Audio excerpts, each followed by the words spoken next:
Je me suis mariée, j'étais très jeune, j'avais à peine 13 ans et je suis tombée enceinte à l'âge de 14 ans.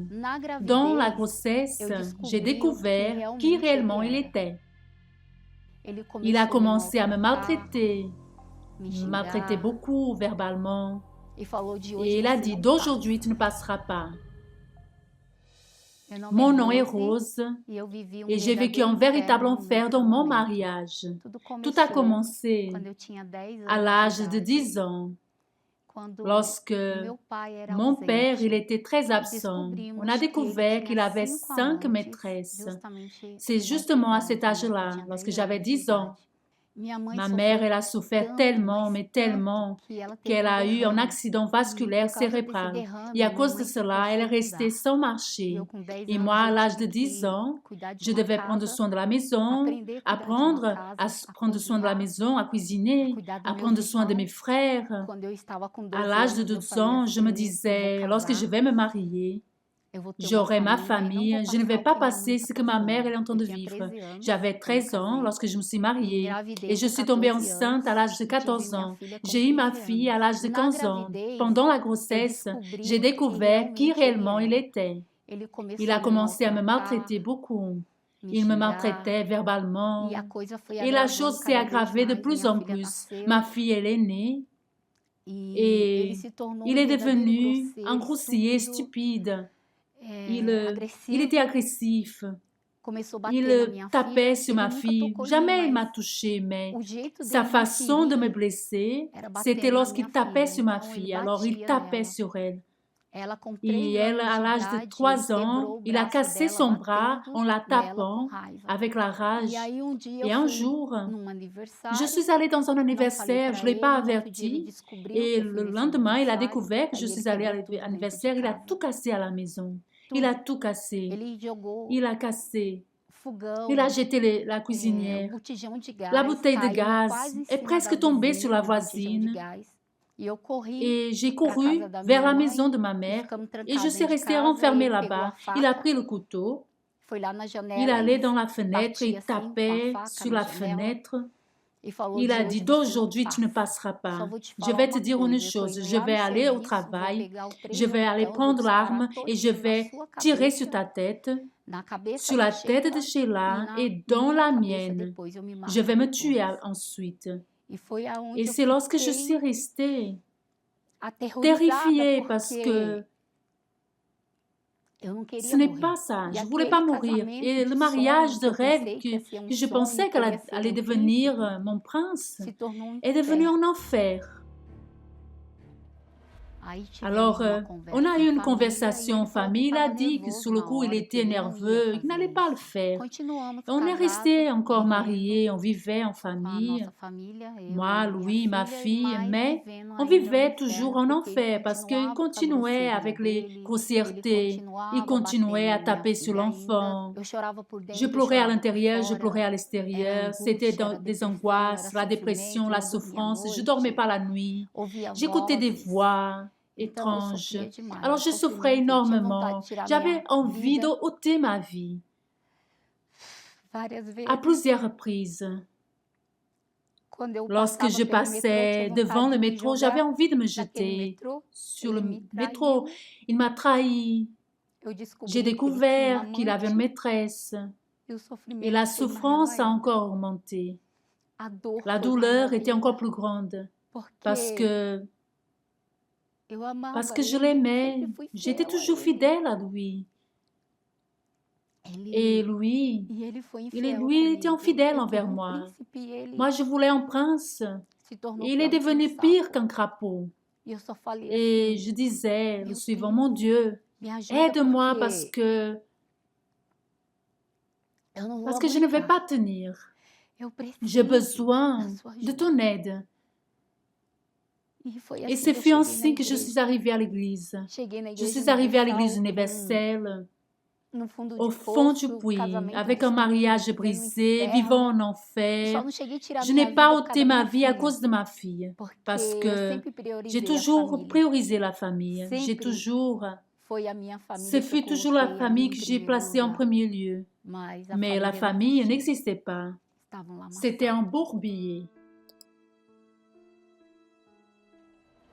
Ma sœur, elle fréquentait déjà l'Église universelle et c'est elle qui nous a invités. Elle m'a invitée. Arrivant là-bas, j'étais bien reçue. Les ouvrières, elles m'ont accueilli bien. Elles m'ont orienté ce que j'avais besoin de faire. Et ce jour, j'ai déjà pu dormir. C'est comme si on avait arraché quelque chose de mauvais de mon cœur, la douleur, ce que me serrait. J'ai beaucoup pleuré à cause de la souffrance. J'ai fait les chaînes de prière, je me suis fait baptiser dans les eaux. Je ne voyais plus de culte, je n'entendais plus les voix étranges, je n'avais plus envie de me tuer. Au contraire, je voulais vivre. J'ai arrêté de boire grâce à Dieu parce que je buvais beaucoup et j'ai entendu parler du Saint-Esprit. Et là, je me suis dit, mais qu'est-ce que c'est le Saint-Esprit? Qu'est-ce qu'il fait? Qu'est-ce qui arrive? Et l'épouse de pasteur, elle m'a dit le suivant, Rose, à rien ne sert focaliser que sur votre famille, parce que vous avez besoin de focaliser sur votre vie spirituelle. Vous avez besoin aussi de focaliser sur votre vie spirituelle, parce que c'est le plus important. Et elle a commencé à me raconter comment elle était et ce que le Saint-Esprit a fait dans sa vie. Alors je me suis dit, mais moi aussi je veux. Moi aussi, je veux. Alors, j'ai commencé à lire la Bible chaque jour. J'ai acheté une Bible parce que je n'avais même pas de Bible. On disait qu'on était catholique, mais je n'avais même pas de Bible. Alors, j'ai commencé à écouter les paroles, j'ai commencé à assister aux émissions de la radio, de la télé. Alors, j'investissais dans ma vie spirituelle. Alors, je faisais tout. Je persévérais parce que je voulais le Saint-Esprit. Et alors, un jour, ce fut un mercredi, j'ai été baptisée du Saint-Esprit. Et à quel jour? Ce fut le jour le plus heureux de ma vie. Parce que j'ai eu une paix que je n'ai jamais eue dans ma vie. Une joie que je n'ai jamais ressentie dans ma vie. La jouissance se fut si grande que ma volonté, mon envie, c'était de crier, de parler à toutes les personnes, l'importance d'avoir le Saint-Esprit à l'intérieur de vous. Vous avez force, vous avez de la volonté, vous pouvez passer par des luttes, vous pouvez passer par des difficultés, vous pouvez passer pour n'importe quelle chose, mais vous avez le Saint-Esprit à l'intérieur de vous, alors vous avez la présence de Dieu, alors il est là, et il parle, je suis avec toi ma fille, cela va passer, calme-toi, tout passe, et avec le Saint-Esprit, tu vas vaincre tout.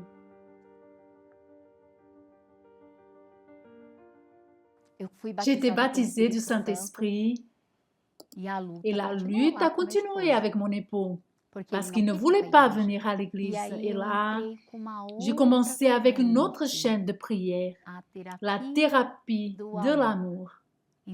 Alors j'ai commencé à avoir la sagesse. J'ai commencé aussi à faire avec lui ce que je ne faisais pas auparavant. Avoir patience, à savoir parler avec lui, même lorsqu'il restait 3 jours sans venir à la maison, parce qu'il était avec la maîtresse. Je savais qu'il était avec la maîtresse, mais moi je le traitais bien. Je prenais bien soin de lui, je repassais ses vêtements, je nettoyais la maison, il arrivait à la maison, il voyait que la maison était propre, rangée, que tout était différent. Jusqu'à un jour que moi, j'avais pris mon bain, c'était un dimanche matin, j'allais partir à l'église. Et lui s'est apprêté. Et il m'a dit, allons-y. Et l'homme qui a dit que jamais il allait venir à l'église universelle, aujourd'hui il est à l'église. Il est ferme dans la présence de Dieu. Vous voyez le prince que je rêvais, que je voulais derrière. Là derrière, je l'ai aujourd'hui. Excusez-moi, mais aujourd'hui je l'ai. Aujourd'hui j'ai un compagnon, un ami. Il est fidèle, aimant, affectueux, qui prend soin de notre famille. Alors je n'ai pas de mots pour décrire l'homme qu'il est devenu. un véritable homme de Dieu. Et lui, aujourd'hui aussi, il est baptisé du Saint-Esprit. Aujourd'hui, il est né de Dieu. Lorsque je suis arrivée à l'église, j'avais dit, un jour, j'avais dit, Seigneur, c'est si beau de voir le mariage de Madame Esther et de l'évêque Macedo. Un jour, moi aussi, je veux avoir mon mariage ainsi. Écoutez, évêque, moi je l'ai. Tout cela parce que j'ai été baptisée du Saint-Esprit. Et la présence de Dieu habite à l'intérieur de moi. Et je sais que rien ni personne pourra arracher cela de moi. Aujourd'hui, je fais partie du groupe d'évangélisation. J'aime m'asseoir avec les personnes, les écouter la personne parler ce qui se passe avec elle, sa souffrance. Et je parle à cette personne, comment a été ma vie, mon passé. Et si elle fait ce que moi j'ai fait, elle aussi va vaincre. Alors pour que vous soyez heureuse, comme moi aussi je suis, ainsi comme j'ai une famille heureuse, la plus grande bénédiction et le plus grand fut le Saint-Esprit.